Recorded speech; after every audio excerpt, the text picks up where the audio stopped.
قرآن مجید کا پہلا سورہ سورہ فاتحہ۔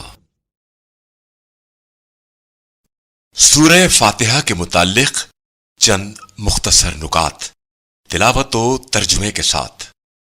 بسم اللہ الرحمن الرحیم۔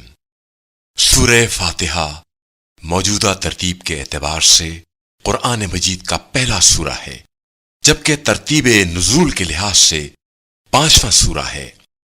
یہ وہ واحد سورہ ہے جسے خداوند متعال نے اپنے نبی حضرت محمد مصطفیٰ صلی اللہ علیہ وآلہ وسلم پر 2 مرتبہ نازل کیا۔ پہلے مکہ مکرمہ میں نازل ہوا، اس وجہ سے اس کا شمار مکی سوروں میں ہوتا ہے، اور دوسری مرتبہ مدینہ منورہ میں نازل ہوا۔ عربی میں فاتحہ ابتدائیہ اور دیپاچہ کو کہا جاتا ہے۔ اس سورے کی اہمیت اس سے بھی بڑھ جاتی ہے کہ جب تک انسان نماز میں اس سورے کی تلاوت نہ کرے اس کی نماز صحیح نہیں ہے۔ سورہ حمد وہ سورہ ہے جس میں ہر بیماری کے لیے شفا موجود ہے، اور اس کے ناموں میں سے ایک نام شفا بھی ہے، جو اس بات کی طرف اشارہ کرتا ہے کہ اس میں موت کے علاوہ ہر بیماری کے لیے شفا موجود ہے۔ آیت نمبر 3 میں رحمان سے مراد اللہ تعالی کی عام رحمت ہے، جو دوست و دشمن، مومن و کافر سب کے لیے ہے، یعنی اس کی بے حساب رحمت کی بارش سب تک پہنچتی ہے۔ رحیم سے مراد اللہ تعالی کی خاص رحمت ہے، جو اس کے مطیع، صالح اور فرما بردار بندوں کے ساتھ مخصوص ہے، یعنی اللہ کے یہ بندے ایمان اور عمل صالح کی بنا پر اس رحمت و احسان خصوصی کے مستحق قرار پائے ہیں۔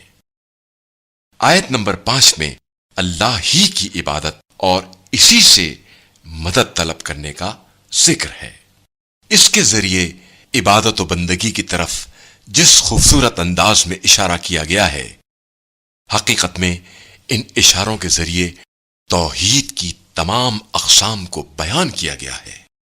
اس سورے میں خدا کی حاکمیت کی بنیاد رحمت پر ہونا، عبادت و پرستش اور مدد کا لائق صرف اللہ کا ہونا، خدا کے برگزیدہ بندوں پر اس کے انعام کا نازل ہونا، اور گمراہ بندوں پر خدا کے غضب کے نازل ہونے کا بیان موجود ہے۔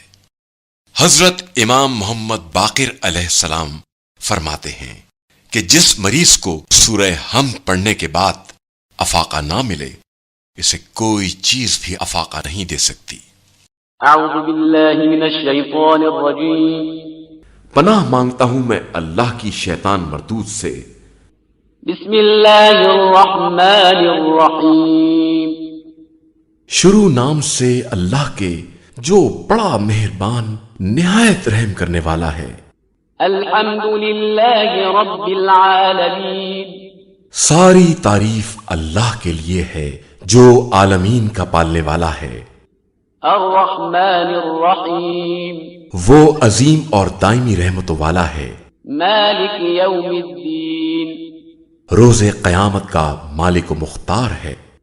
ایاک نعبد و ایاک نستعین۔